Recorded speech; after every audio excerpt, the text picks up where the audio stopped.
moment. Yeah. I realized I didn't set it up very well. As we have spawning down in the bottom right for Basilisk, it is Trigger. And over here on the top left-hand side of the map, we have our blue Protoss player. He is Astrea, Max Angel. And yeah, Trigger, I love hanging out with Trigger. He is actually one of my favorite people to hang out with at events right now, just because he's like an old soul in some ways. Weirdly enough, he just has this taste for all of these things that, you know, only 90s kids would get, and then Trigger would be like the Zoomer who gets all the 90s things, like all those memes. He's like, I know Courage the Cowardly Dog. Yeah, I listen to like Linkin Park and all these other bands and stuff from the 90s, and I listen to Backstreet Boys. I'm like, dude, you're listening to like ABBA and stuff. Like, you're born in the wrong generation, man. Like, this is so cool. I actually enjoy bonding with him a lot. He's just a super duper fun, very, very cool guy, and also has a really fun, sick sense of humor as well. I like him a lot. Same, you know, I can say not exactly the same things about Estraya. I love Estraya also, but I love him for very different reasons. But they're both just like such lovable guys. Astrea is like the cuddly teddy bear of the Protoss race, who you can't like. Yeah. I like hate Astrea any percent challenge has no record posted because you just can't hate the guy. Like, it's not possible. Yeah. Anyone who's hating on Astrea, they've got a problem with me personally. They may not have met me, but they've done something somewhere that makes me just like, dude, like, no, like you. Yeah. He is just such a sweetie pie and such a great personality. I'll also say, like, specifically about that, I know there are definitely a lot of people, as of course we do have PvP, the intro, beginning of the game, there's not too much happening. We'll see what happens after, like, we see the additional openings and stuff from these units and everything. Is double adept for Trigger, Stalker Sentry for Estraya. Cool. But Estraya, I think there's a lot of people who are very nice people, but then they're also, like, to put it a little bit, like, meanly, like, sometimes they can also be a little bit blander. Like, they're very PC all the time and everything. Estraya also has like a little bit of a fun streak about him where he's like such a nice person, but also he's still willing to like have fun and poke a little bit of fun at people and meme around and stuff and say like some slightly mean seeming things, but it's just like with such a big grin and smile on his face. Like, oh, I know you're kidding and you're just such a lovable teddy bear. Please stab me with your knife in the back. I love it. And he's like, haha, it was rubber. And you're like, aw, so cute. But like, honestly, super wholesome lads. Now we do have to talk about what has happened here. Double adept versus no wall. This is super weird that he didn't go for the wall in here, and he is gonna lose 3 probes. Oh no, he's not. Psych. Get juked. That was sick, man. Sending the probe into the gas geyser, dodging the shot. Very, very nice. I was a little bit surprised also because the wall in for Estraya with his gateways and stuff happens on the far side away from the ramp rather than the area where I thought maybe like you kind of wall in so that the depth have to shade a longer distance around or something at least. So it's kind of like what I call the Roddy bait wall, where it looks like it's a really good wall or like place for depths to shade on in, but then it's actually a trap. You just end up losing the depth. You're like, that didn't make any sense. You didn't wall off. Like, this, you didn't do what you're supposed to do in PvP. But no, it didn't even look like that to me for Astrea. This is just like a clean pathway for the adepts to make their way in. Yeah, but with only getting 2 probes as he saved that 3rd one, I actually think I still like it a little bit for Estraya. He is down in workers a couple, but I don't know. I just love when like little stuff like that happens where it's like they jump into the gas and save the worker. I'm like, oh, yeah, that's the good stuff right there. That's the micro I dream of doing one day when I finally grow up. Ooh, got a cool move out over here from Estraya. Handful of the sentries, handful of stalkers, 2 adepts also going to be joining the fray. And this is going to be at a very interesting time because Trigger is about to pop out with an immortal and a warp prism of his own. And this is where I feel like I get a little bit afraid. If Estraya overstays his welcome even a little bit over here, I think the warp prism will actually allow him to chase down Estraya's units with that immortal. Yeah, this is a scary situation. But we do see Astrea continuing to build units. He's gotten his own immortal. It is going to show up, but I think you do land on a really good point. Like, the War Prism just gives so much potential. Trigger is going to be going for a Dark Shrine behind this, which is... Send the War Prism away. Oh. I mean, as long as he's not taking the 3rd It should be fine. Is there shield battery at the natural? Probably not. Trigger's not a big fan of building shield batteries. He doesn't like absolutely know that he needs. Ooh, hallucination. So yeah. Okay, there is a shield battery at the natural, but the sentries are not far enough forward to cover it right here. This could be very scary. Immortal getting pushed into the fight. That's a fake Immortal in the front, and it feels like Astrea for just a second believed maybe it was real. Because he was like, I can kill this Immortal still. Oh, very nice force fields. Well, it actually only ends up getting 1 unit. Oh, the fight is still going on, I think, on the bottom side. Yeah, and he grabs the Immortal. Astrea does. That's a huge find. Great force fields. Now, there is a DT warp in. Do we have an observer? We have 2. There is an observer or 2 out on the map right now. But I want to note that one of the observers is still making its way back over to the main base. It does finally make its way over there, but did force out a recall on a couple of those units, which does force Estraya back as well, because he lost so many units there. He did manage to find some of those like Immortals and stuff all with the force fields and everything, but Trigger still just did such a nice job of managing to make a defense happen. Where I want to note that hallucinated War Prism sent 4 of Trigger's stalkers over the main base right as that push came in. That looked like such a dangerous moment, and Trigger came out of that looking like he's actually okay. He's still going to be down a few workers. He's still in a kind of weird spot over here right now, but he has Archons finished up. He has Archon ability for that to be made with the Dark Templar. He's able to find a little bit of damage, and he's actually doing a little bit of counter damage now.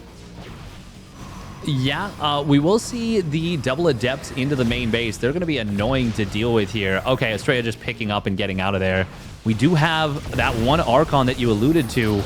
I don't know if it can actually help too much here. It's obviously going to break those force fields and allow the army to retreat out easily, but the battery overcharge will make it so that you can't really stick around. It is still a low gateway count for Astrea. He just now started 2 more. Trigger added on an extra gateway with intention of being aggressive here, and he's got that Blink Stalker upgrade. This is looking kind of scary right now. Yeah, I think there's a little bit of potential here, but the 3rd Immortal really does make things a lot more difficult here. The fact that Estraya wasn't able to kind of break through in that first push-in before the 3rd Immortal, before extra shield batteries and stuff finish up, I think that makes things a lot tougher. And you can kind of see that Estraya has still been able to be annoying with these 2 adepts. He's going to be able to focus fire down maybe 1 or 2 workers. Ooh, nice warp in position. Oh my god. Trigger almost ended up saving all of his pros, but the pros go back to mining because they're very ignorant of the fact that there's danger about it. Yeah, they do not have the greatest survival instincts, workers in general.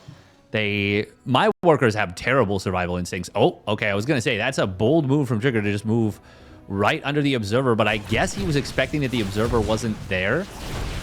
Trigger still gets 3 probes, considering the fact that there was an Observer in position. I'm a little bit surprised by that. This has already been a pretty weird game. Astrea does have quite a bit faster +1 weapons, and his Blink will complete very shortly. Their 4th Nexus timings are very similar, but oh man, they're both going so heavy in Immortals. The Sentry change seems to have really made players shift harder into Immortals in this matchup. A quicker robotics facility and lots of little Sentry Immortal pushes. We're seeing this kind of echo into the mid game with really high Immortal counts relative to what we usually see in this matchup. Yeah, I mean, Immortals have definitely been showing to be quite fearsome in a lot of these kind of fights and stuff, but I am really, really curious. We see that Shadow Stride is being researched here for Trigger. I feel like the game is kind of in an interesting stabilized spot where Astrea does have like a very notable worker lead, but both these players are grabbing their 4th bases. Their armies are like looking relatively similar in power level, I feel like. I mean, Trigger's a little bit behind maybe in the weapon upgrade that you were talking about, but I really do feel like this is kind of an even game. But then I see that and I keep thinking that, and then I keep looking at the worker supply and I'm like, Astrea is up like 15, almost 20 workers, and I think that gap is starting to close now as Trigger starts to like remake some workers a little bit more quickly. But it's so funny because my brain just can't quite wrap my head around like who's actually in a better spot right now. Well, I think until the 4th base completed, that worker count wasn't as impactful. But now that it's done, and now that Astrea is mining from it, I mean, he basically has it instantly fully saturated. Not even basically. He has it instantly fully saturated. Whereas Trigger, it's taking him a little bit longer to actually saturate that. Well, actually, I guess it's saturated for him as well. But it's still a small economic lead for Estraya. He does have, what's the gas count right now? It's 6 gases for Estraya versus just 4 for Trigger. So that's kind of where the extra income is at this point, where those extra probes are going. And that is allowing Estraya to go for things like the double Robo Colossus transition, the second Forge. I still like Estrea's position quite a bit more, but Trigger's got cards to play. Yeah, no, absolutely. I think both these players have a solid chance of making some plays happen in this game. Like you said, Robotics Bay finished it up now. We are going to see double Colossus production here from Astrea. All right. Not going to be going into any of those disruptors. No. We are bringing it back and saying, I'm going to be able to deal with any kind of big charge lot swells and everything that you have. Which is just kind of funny when you look at the current compositions right now, because you're like, well, Trigger has 5 Zealots. And then it's just a lot of Stalkers and Immortals. It's just funny because whenever I see players making Colossus in PvP these days, it really is just about, yeah, I'm going to like massacre your Zealots really quickly, and then my Zealots are going to be really effective. But there aren't even that many Zealots to speak of for Trigger. No, there's not that many at all. It's pretty much Stalker, Immortal. But Immortals do struggle to actually get on top of Colossi once they have that extended Thermal Lance. And the upgrades for Astrea are obviously going to be really beneficial here. We are going to see a fight breaking on out. Force Fields will grab 1 Immortal, and the Archons of Astrea allow him to kind of push forward a little bit. DTs on the left side do deny the 5th base, and at War Prism in the main base, good positioning on the Stalkers will be able to deal with it. I think there's a DT in the side there still. Extended Thermal Lance finishing up. It's very rare to see just 2 Colossus made. The War Prism does go down to a cannon, a little bit unfortunate right there. Trigger not really able to find too much more value. And finally, actually, those DTs might win the fight against that. Oh, yeah, they definitely win that fight, but it's going to be taking a few losses here or there. Another Immortal gets sniped off. These Colossus really finding a lot of value at just punishing the army as it's retreating. But, this turns into potentially a scary surround. Yeah. A big blink forward there from Trigger. Snipes off both of the Colossus. And is this actually going to be enough for him to continue to push on forward? No, the Zealot reinforcements for Astrea, catching all of those Immortals on the left-hand side. Yeah, but meanwhile, Trigger finds a lot of the army of Astrea on the top side. Flanking Zealots coming in from Astrea on the top side as well, helping out a lot. There's still so many Immortals for Trigger. He actually retained his Immortal count really well there, and now he blinks forward, kind of catches his opponent a little bit stuck on the ramp, and Trigger just took an amazing sequence right there. I don't even know how to call it a fight, because it was like 3 separate mini fights all in one. But yeah, that went very well for Trigger. Yeah, continued reinforcements for both sides from different angles really turned that into a very chaotic fight. But like you said, all of the Immortals being retained there for Trigger, he somehow managed to keep those alive. And now, if he can just turn his way through these Zealots, he is going to have a very, very strong edge in this fight. And those Zealots do end up disappearing quite quickly. Another blink forward. He tries to snipe up a Colossus. He manages to get it as well. Immortal still in the back line, really disincentivizing Astrea from making any more of these Stalkers of his own. And the Nexus is going to end up falling. Trigger has the superior economy. He has a superior tech out on the map right now. And this is looking to be such a scary spot for Astrea. Yeah, that was really well done by Trigger. It was a super weird, chaotic fight that I assure you was difficult to micro for both sides. But ultimately, it was Trigger who made the more impactful micro movements. The Colossus got sniped down so quickly. We are going to see the +3 weapons getting denied in the main base, and that's quite nice for Astrea. But he is really far down in army quality right now, as well as, well, actually, as I say, that army supply is about to even out.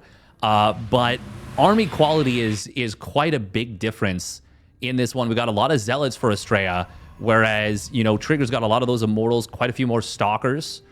And I am quite impressed with how well the Immortals have been handling themselves. Now, we do have to note the upgrades are about to be, well, they're already 3-2 versus 2-0-1. But they're going to shortly be 3-3 upgrades. And without splash damage for Trigger, it is going to be really hard to overcome an upgrade disadvantage. We already saw a really good fight from him. But Astrea is going to max out very soon once more.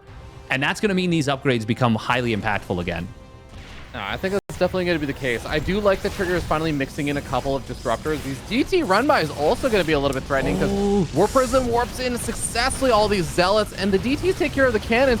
Trigger also hitting in the top right-hand side. He's knocking out 3 different bases at once right now. That was very unfortunate for Astrea. Astrea accidentally clicked his own Nexus on that one, and that's why he didn't snipe the Warp Prism before the Warp-in went through.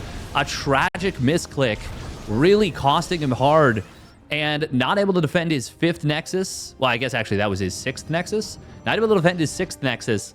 He does ultimately get cleaned up, but Trigger is really making moves in this last, I don't know, 3 minutes, 4 minutes, maybe even 5 minutes.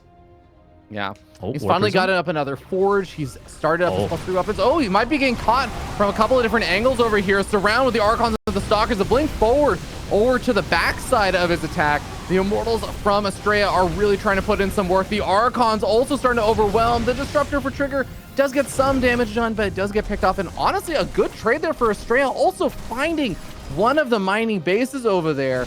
Trigger's trying to fire back with some of his DTs of his own, forces out a recall. But I think Astrea is, unless he loses this base over here, which it looks like he may very well, Astrea's probably going to be happy with how the army trades went, but I think Trigger still is going to be okay as long as he can clean up back at home. Man, what is up with these NA PvPs this season and being absolute bangers? We have gotten so many great PvPs already, and we are in store for another one. Nice warp in there from Trigger. We'll deal with this. More Zealot run-bys on the other side. Battery Overcharge will be able to keep that cannon alive. It just finished in time in order to survive and be healed up. We're going to see Astrea maybe trying to bite off a little more than he can chew. Pushing down the ramp. I don't know about this one. Battery Overcharge, I believe, has been popped on the bottom side. But there is so many quality units in Astrea's army. Oh, I mean, I feel like unless the Disruptors get some big hits over here, Trigger can't really push in very easily into that army of Astrea. Astrea, especially if he gets any kind of reinforcing warp-ins. Oh, but it looks like he warped in back at home to deal with any kind of run-by attempts. Oh, man, this is... God, this game is so wild. There's a big blink forward right there. Huge Disruptor shot finding 2 of those Archons. And Trigger is able to get some really nice Disruptor connections. Trigger's outmining his opponent quite significantly at this point. Astrea really took his licks, really took some big hits to the face, and he is recovering his economy. He's rebuilding one of these bases now, but he is in some big trouble. Disruptor shot will get targeted down. Both of them getting targeted down, but there's a huge blink forward. 1 Colossus falls, 2 Colossus gonna go down, but Trigger is losing a lot to these Immortals and Archons, and the reinforcing Zealots from Astrea just turned that fight into kind of a massacre. It's really tough when you do that aggressive blink forward. It's really hard to actually focus fire down any units because you don't want to just overkill. But that meant that all of the Immortals and all of the Colossus were just getting low at the same time, but none of them actually dying. They were just doing all the damage. And so at the end of the day, Trigger was able to still somehow stabilize over there. A potentially big Disruptor shot over there. Almost ends up happening, but doesn't quite land. And Trigger is starting to actually get into be a lot of trouble now. Astrea with the nerves of steel right there. I would have started attacking that when I was much farther away, but Astrea's like, no, I need this number of Immortals in range. And he did the math, and he manages to get the denial on that shot. That was huge. Now, these DTs are still running amok, and they will also force Astrea to retreat. Trigger actually has the majority of his Stalker army here as well. This game is actually straight up insane. Ooh, nice Zealot Warpin. Gonna try and catch some of these Stalkers on the backside. Cannon depowered, and that means that the DTs will not be revealed, as well as those Zealots doing really well. Trigger's multitasking, both of their multitasking is so impressive in this game. Both of these players have been losing so many workers and bases left and right. The Zealots are going to actually be dealing with opposing Immortals. Astrea may end up losing 1 or 2 of these Immortals after that recall, but he does still end up getting the cleanup over there and saves the Nexus very importantly. He's only got 37 workers right now. Both these players are still trying to make as many workers as they can because they actually still have bases to mine from, but they just need the worker counts, and they still have the Nexus to remake things. It's just so awkward and so difficult. The Stalker run-by also causing all sorts of problems because recall's on cooldown. Trigger is doing such a good job of utilizing these Stalkers to keep dragging Astrea, to keep dragging Astrea back home. Oh, the friendly fire Nova. Not the biggest of Novas, but every unit counts. Their army supplies are not particularly big, and Astrea is now going to be able to click down this Nexus, 56 probes going down. Ooh, we are going to see the disruptor. Another one. He whips the shot, pulls it back. Trigger starting to crumble a little bit under the pressure of this game. He's sitting up in supply, but a lot of that supply is still just the workers. And after losing one or two of these bases, the workers, I mean, they're still getting some mining, but there's definitely some oversaturation in a couple of these bases that makes it really difficult to find the same level of effectiveness. This supply is a little bit misleading. He's going to blink forward. He's going to find a couple of these immortals. Two of the immortals already going down. And there it is. That is enough to overpower Trigger, finding a critical fight there on that left-hand side. What a game number one to start things off for the NA region there. Trigger and Estraya. I mean, you hyped this series up pretty hard. And to say that it's delivered would be very appropriate. That is already a hell of a game one. Both players matching each other blow for blow, shot for shot for 21 minutes on Oceanborn. It looked really, really good for both of them at many times throughout that game. And I think that's one of those games where if you asked which player, or if you asked each player, where would they like to resume from replay, and you didn't actually show them the replay, you could get 7 different answers from each of them. Because there were so many different spots where one player was ahead, then the other player was ahead, then the other player, like it just teeter-tottered so hard. It really did. And it just kind of reminds me that both of these players are so good at taking hits to the face and then just like punching back, basically. They're really, really effective at doing counter damage in order to equalize. Like as if they're being attacked, then they'll attack back. If they're taking harassment, then they'll find some big army fight that they can force out while the harassment is going on. They're constantly doing these trades. And I think that's what caused that game to get so chaotic, is that there was just this never-ending flow of small skirmishes and small little fights, or even big fights that were happening at all given time points in time. Because the trigger, no pun intended, the trigger for one of these players to initiate another battle or to move across the map was that they were being attacked. And I think that was what made that game so much fun. I'm excited, Dave. We get a game number 2 now. Yeah, we do. And I think this might be the first time we're seeing this particular map today, which is kind of surprising because I feel like it's been one of the less offensive maps in the of the new pool. And that's not to say we don't like the new maps. I'm actually a big fan of them, but we have seen a lot of weirdness. And generally speaking, when weird maps are presented in the beginning of a season, you usually see players stick to the more stock standard ones. So I'm surprised that this is the first time we're seeing Crimson Court. Regardless, though, here we go. Spawning up at the top right, it is Astrea. Down here on the bottom left-hand side of the map, we have the red Protoss player. He is Trigger from Basilisk. That really was just such an even game for so much of it. But like, not in normal even games where, you know, they have like similar stalker counts. They're both going for the same thing. One guy's upgrades finish, the other guy's upgrades finish. You're like, oh, 20-second upgrade timing difference. No, that was like, they both had advantages that kind of counterbalanced each other for a very long time. Finally, Trigger was able to break the game wide open with that DT harass. But even up until the point when it was like 26 probes to 52 or something, even then I was like, I don't know, man, Astrea's already pulled like 3 rabbits out of his hat this game. Like, I wouldn't have been surprised if he'd managed to find a good enough fight to keep it going and rebuild that probe count. Yeah, I mean, truly, that was a absolutely wild game. With a lot, like you were saying before, I think there were so many different points in time where those players could maybe be thinking if X or A or B or Y or Z had gone a little bit differently, I think that game would have looked so different. I do want to quickly bring it back to something that we did see in the beginning of that last game, which we kind of were briefly remarking on. The lack of wall-in from Astrea, yet again, kind of showing its face again. Yeah. And he's going to stick with it. I wonder if Trigger goes for double Adept again. Also, why is Trigger's Cyber Core so late? I was going to say he will not go for double Adept because he has gone for a one-gate expand. He is taking a page out of Max Pax's book and going for that high ground one-gate expand. I also was like, I had to do a double take. I'm glad you were talking during that, because otherwise I would have been the one that looked like the fool. But instead, it's you. Can't wait to see a thread on Reddit about how Ravi doesn't have passion for the game because he didn't see the... But the reality is, like, Trigger doesn't do this.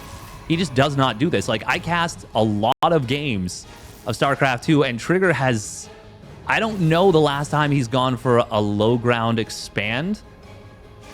When he does this, maybe it's happened once or twice. Maybe I have missed those crucial games, but the only time he usually goes 1-gate expand is when it's, you know, a map like Site Delta or Amphion or Post-Youth. He usually doesn't go for this. This is quite intriguing. And I like that he's kind of mixing things up a little bit here on this map. He's actually gone 2 sentries very quickly, but they're not that strong. They can't fight away from the battery. Yeah, I know that everyone is very excited about the sentries being able to do such big shield damage. But remember that after the shields are worked through, you still have to actually deal damage to the unit itself, like the hull damage. And sentries still don't actually deal that much damage past the shields. So it does still require the battery. It does still require a backup of like an additional stalker rallying out or something. So yeah, Astrea does deplete the energy of the battery for whatever it's worth, but he is returning home, so I don't think it's going to matter too much. Just nice little poking and prodding there. Well, and the difference sentries do between a shielded stalker and an unshielded stalker is even worse because of the armor that a stalker has. Yeah. So you're even doing -1 damage from the minus shield bonus damage. Like, they really do suck against stalkers once those shields are gone. Oracle, by the way, is going to find not an opening. Nice job. Trigger's able to get the save on that one probe at the natural, but at least Estraya is able to get back into the main, finds a little bit of damage. But against a very quick expand like this, there's a reason MaxPax has made this his bread and butter for so long. You get a disgustingly strong economic lead off this.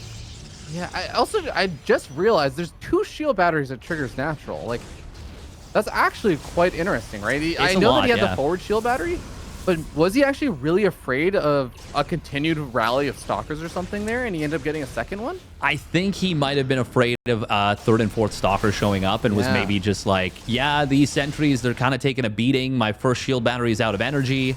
And that's the thing. When you have such a strong economy off of that 1-gate expand, you can kind of afford to be a little bit more frivolous. I wouldn't say you want to. Obviously, he would have loved to have built no shield batteries, but I don't blame him for building the second one, actually, in that particular scenario. Yeah, I think that's totally fair. And it's kind of just like nice at the end of the day that Astrea was able to put on that enough pressure that he scared Trigger into doing that. Maybe like equalizing a tiny bit behind the slightly later natural, but... We have Astrea going for not 2, not 3, but 4 oracles here. He is going for a 4-oracle opener, which is something I don't get to say anymore because Haas doesn't play very much and Hero has stopped going for as many crazy Oracle numbers as he used to. So I'm just going to revel in that for a moment, but also be like, what? That is a lot of units that don't particularly fight in a straight-up engagement. Yeah, especially strange to see 4 oracles in PvP. Yeah. I really wonder, do you think he's going to try and just like pair them off as 2 different sets of oracles? Yes, and just, that's what I'm thinking. But he could potentially rally them together and still try and go for like maybe sentry snipes. You have a lot of unexpected opportunities with this. Looks like a stalker got killed. Yeah, Trigger's stalker was... Wait, what the hell was it doing on the other side of the map? And there it is. There's the 2 oracles into the natural. They will be able to grab 5 probes. Both players took their 3rd Nexus at about the same time. So as a result of that, Astrea is now up a couple of workers in his game. First time. Yeah, really nice play there. He's making another oracle. Dave, he's making a 5th oracle. Oh my god. I'm just imagining this horrific scene where it's a Protoss player who has 2 oracles outside of each one of your bases. Oh my god. And the moment that you're a little bit undefended, that you just dive in with like 2 oracles onto one of those bases and start sniping off probes. Yeah, that sounds horrible to play against. Now, I feel like you can probably just push across the map, but I don't know. I don't think you can just absolutely do that. By the way, when you get to 5 oracles, it is the pentacle, in case you were wondering. Okay. Well, can we get a Hexicle?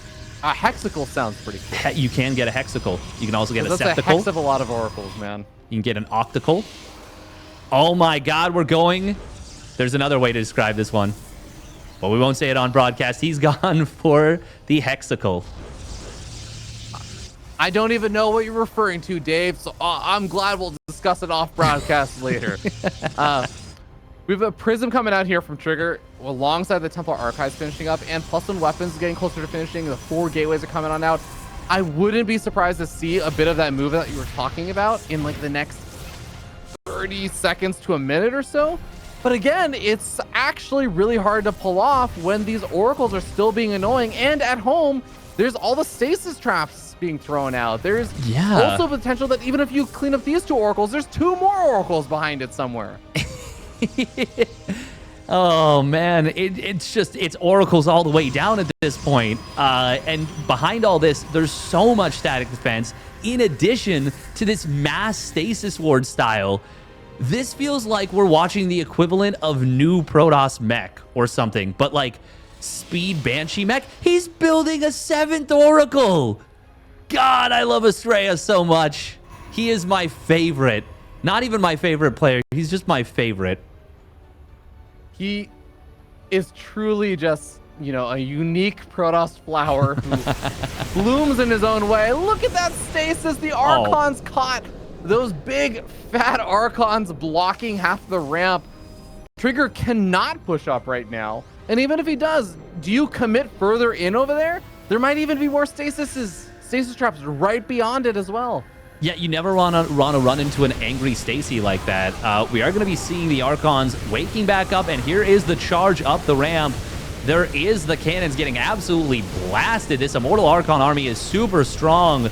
All jokes aside, Oracles do not help out in this straight-up engagement, but the Stasis Ward will help out, and now the Immortals don't help out in this engagement either. What a Stasis Ward right there, and that might very well turn this fight on its head, and there come the Oracles, raining justice from above.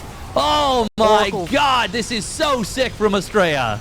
They actually deal quite a bit of damage, and there's not that much anti-air. The Stalkers do die pretty quickly, even to the Oracles, and the Immortals will also die very quickly. The problem is those Oracles are out of energy, the Nexus is out of hit points, and Estraya is going to end up losing that base, so he does manage to mount a defense. He is going to be up about 20 army supply, but that is basically where his supply advantage is right now. And now we're in a weird situation where I think Estraya has the better army. I think he still is in an advantageous position after all that fighting, but both of their economies are in roughly similar spots, and I think there's an opportunity now for Trigger to still come back in this game. I think Trigger's in a terrible spot. I think he's in such a brutal position right now. +2 attack is finished versus no started +2 for Trigger. The Colossus are going to be really good on the narrow corridors of Crimson Court. Oracles. Okay, well, they will get just a single Zealot caught there. Another decent Stasis Ward taking an Archon out of the fight. The main problem is there enough frontline for Estraya? And as long as he can keep those Colossi safe, he should be good in this game, in my opinion. Stasis Wards have been so cash money for him here. Yeah, I mean, they've truly been doing so much work, and he's going to be able to keep the base alive. He's a little bit supply block right now, so some of those reinforcing gateway buffer units you were talking about are going to be a little bit late to the punch, but there's the unsupply block as the Nexus finishes on, or sorry, more pylons and stuff finish on up. And Estraya is going to have his +3 weapons about halfway done after all of the fighting has finally ceased. Trigger, I agree with what you said. Like, I think that his firepower is lacking. The upgrades are also lacking, but I think he's staying in the game, and I think he's buying himself time to get up his own transitions. I think if he's able to get up those transitions, this game can re-equalize. I don't think Trigger's out of this game just yet. Not necessarily, but it is an uncomfortable game for him for sure. He has probed up quite hard. Oh, actually does lose this one, or leave this one Zealot alive. Good job cleaning up the Warp Prism in the natural. And Trigger actually does take a probe lead, now up by 10. I feel like with 5 +3, soon to be +3 Colossus against a disruptorless army, that does rely pretty heavily on charge lots. Surely that's just a one-sided fight, right?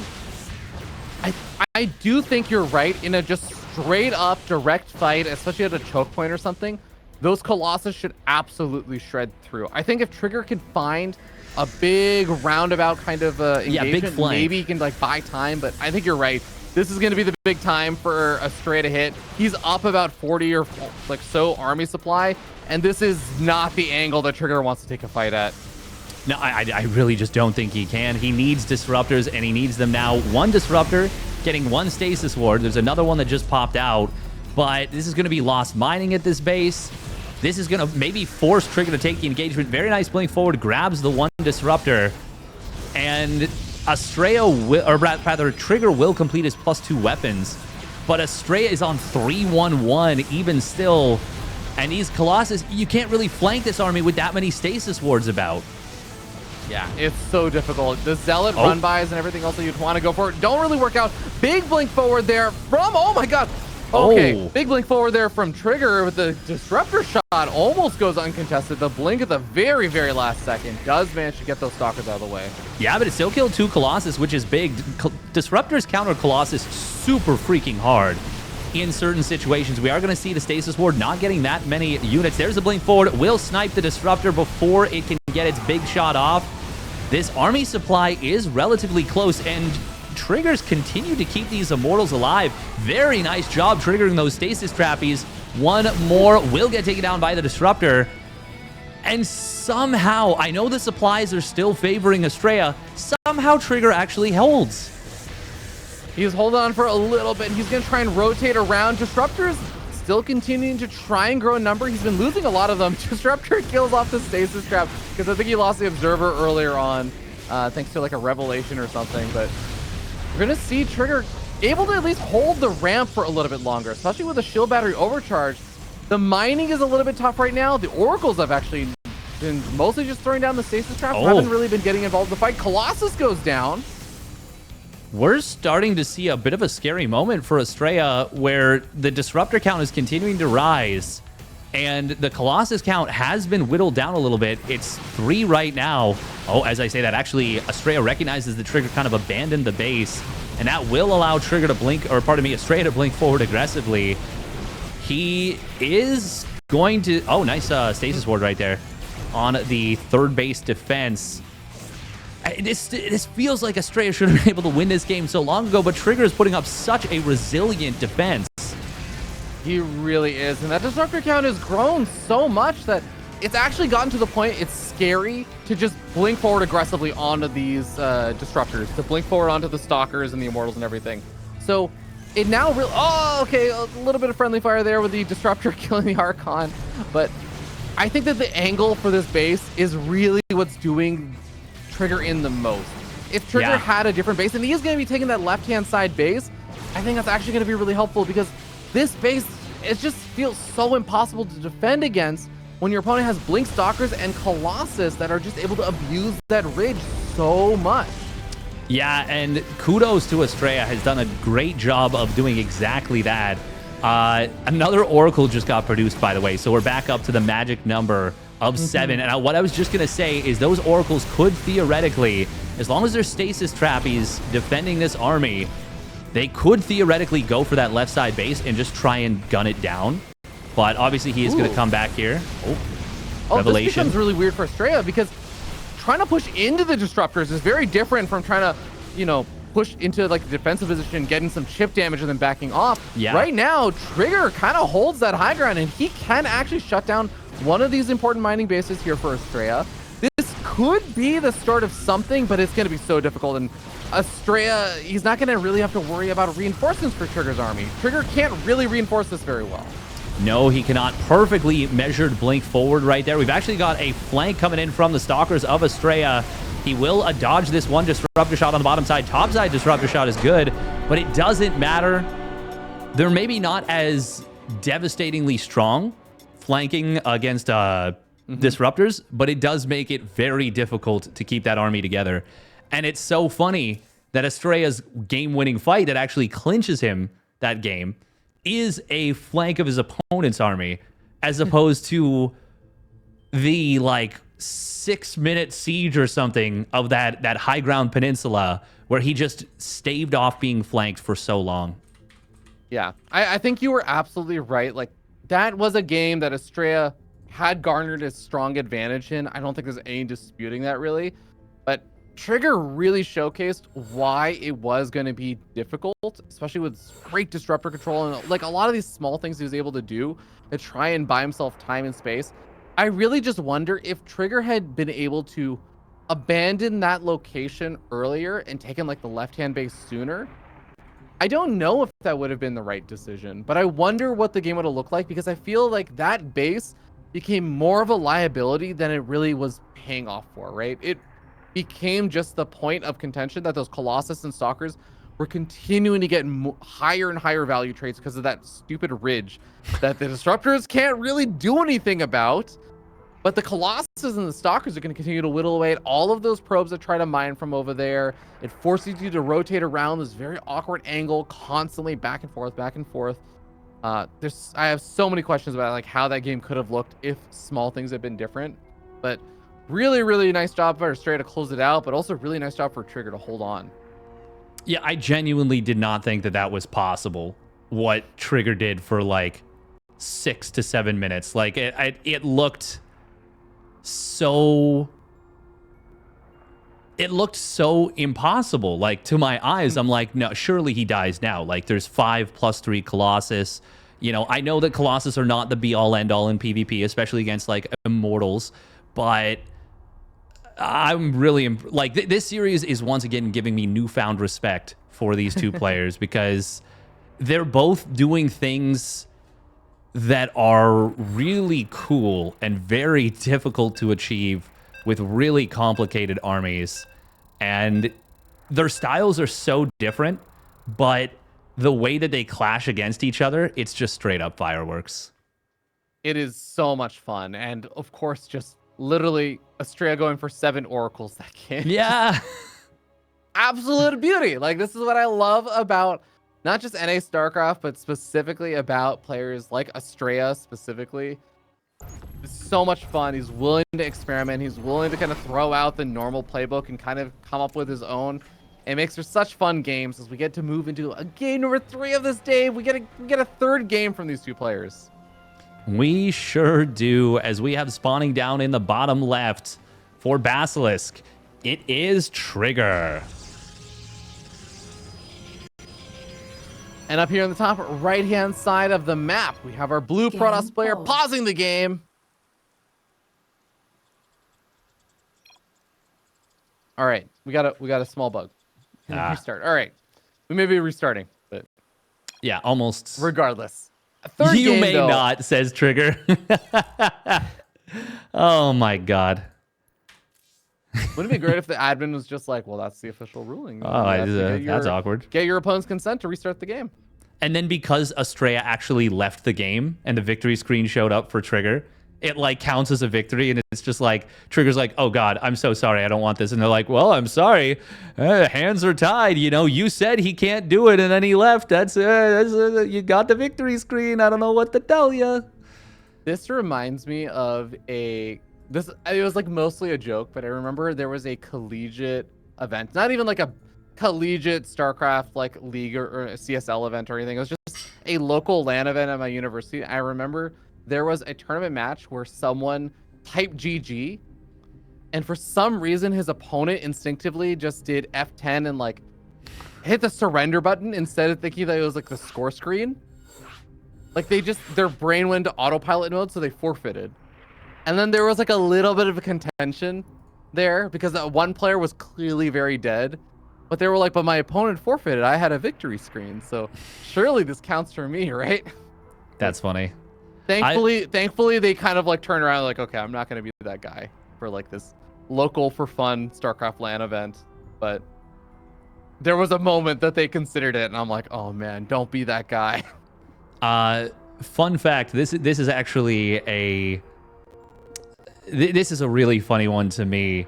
So there was a player, and I don't want to get into too much, but he was a little bit let's say he was a little bit controversial, and his name was Wasif Khan. also known as Combat X, who is a very... He had a controversial past. Very like BM, not the best manners on the ladder, but he actually went to a tournament that was at a local university, and he was playing in it, and he was playing a best of 3, and he was up against a guy, and he was up 1-0, and he had straight up won the game. Like, it was completely over. But he typed a manner aggressive GG, and the rulebook states that if you type GG aggressively, or if you just type GG, that's a forfeit. So he just lost, and then it went to game 3. He won anyways in game 3, but it was still like, oh, that's really funny. That's really funny. Really funny. That's actually pretty amazing. It was a brilliant like mess around and find out moment, we'll say. Yeah. All right, guys, we're moving into game number 3. We're finally ready. There's no more drag scroll bug there for Estraya, as he is up here in the top right-hand side of the map. I already said his name. It's the blue Protoss player. He's Astrea, Max Angel.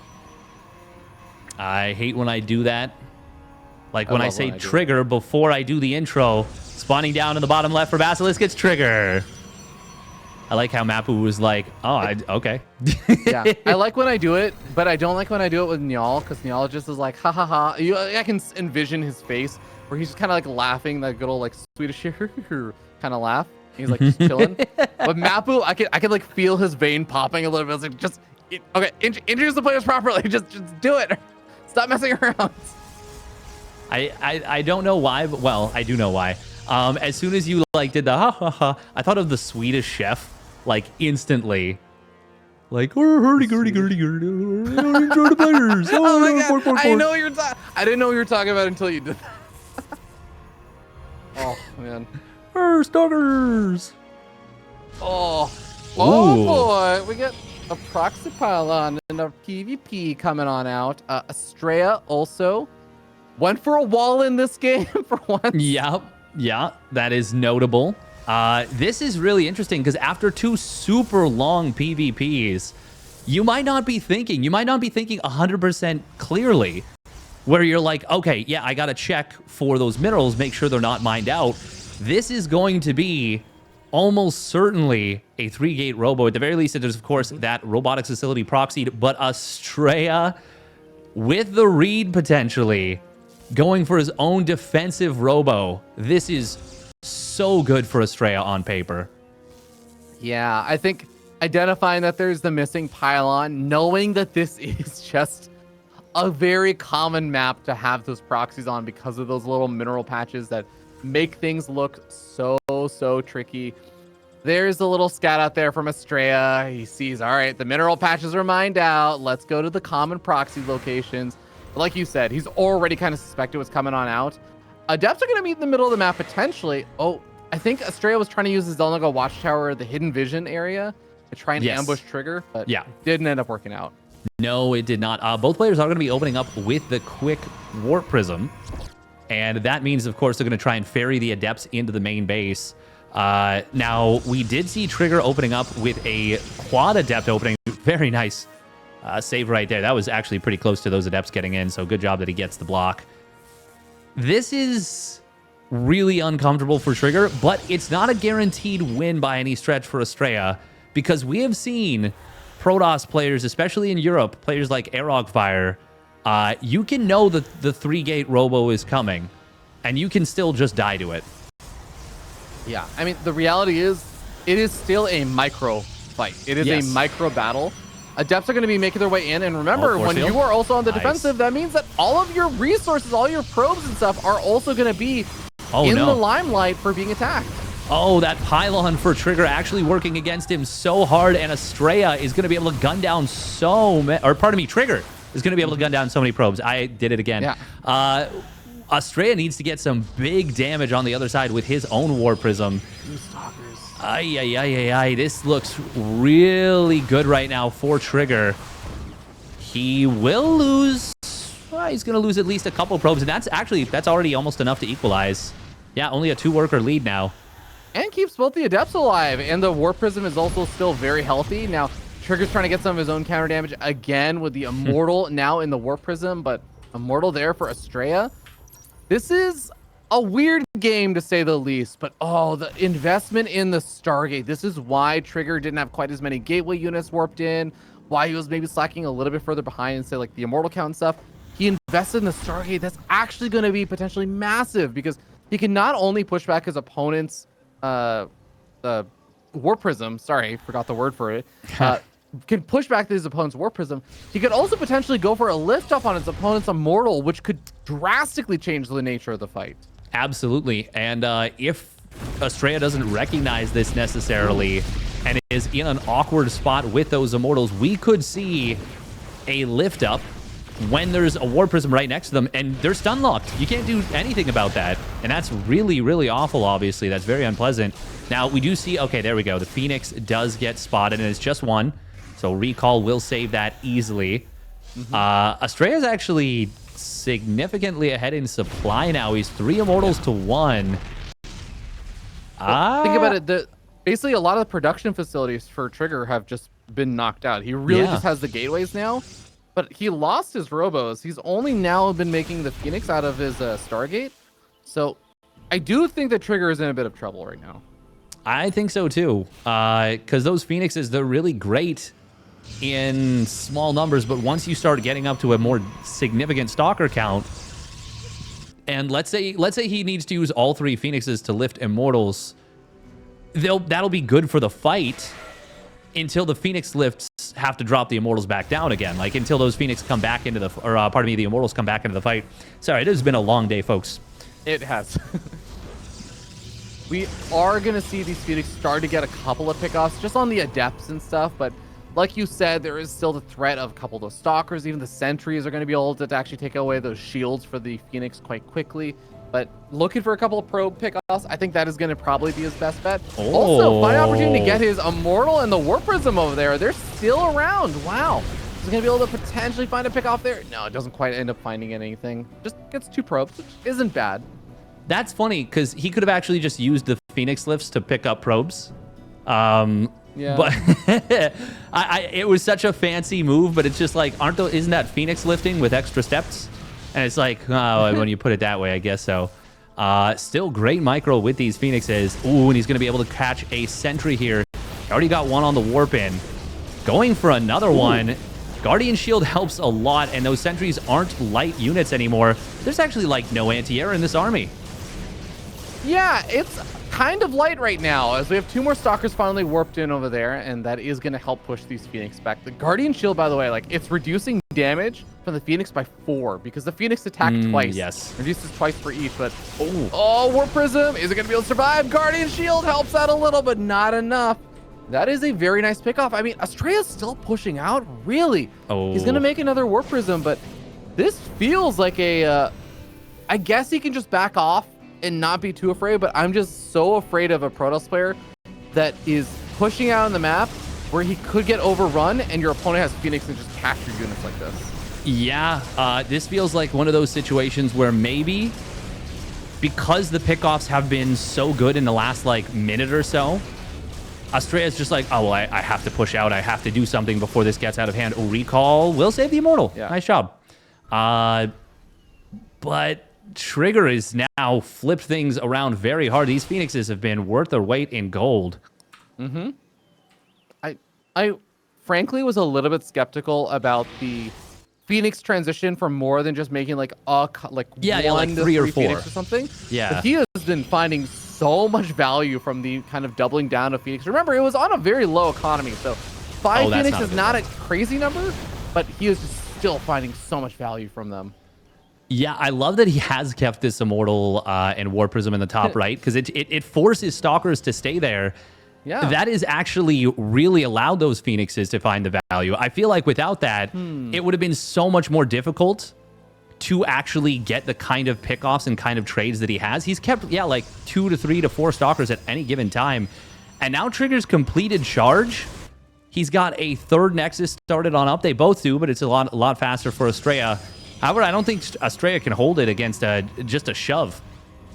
Yeah, I think that that's what Trigger has to do now, right? Because he has invested into all these things that are really great, but he is still behind in workers. He hasn't really been investing as much into the worker count, even though he's been getting a lot of... This is with him getting a lot of pickoffs. Yeah. He hasn't been producing probes, so he has to go for some kind of big attack soon. He's Well, moving across the map in a very interesting way, though, where he is, I feel like, covering almost every single angle on the left-hand side he could go. He's going through every single path to try and make his way over there, and that is a very nice pick-off. That is huge, actually. We are going to see the shield batteries not yet done. These units will get pinned. There's the lift on the Immortals, lifting the warping in units as well. The charge lots pinning the army against the wall. We do have a nice bit of positioning here thanks to the pylons, but there's just so much stuff for Trigger, and he is going to be our first player into the playoffs for the NA region. Congratulations to Trigger, and good and over Astrea as well. My man, Trigger truly doing a great job. And remember, that game started off with a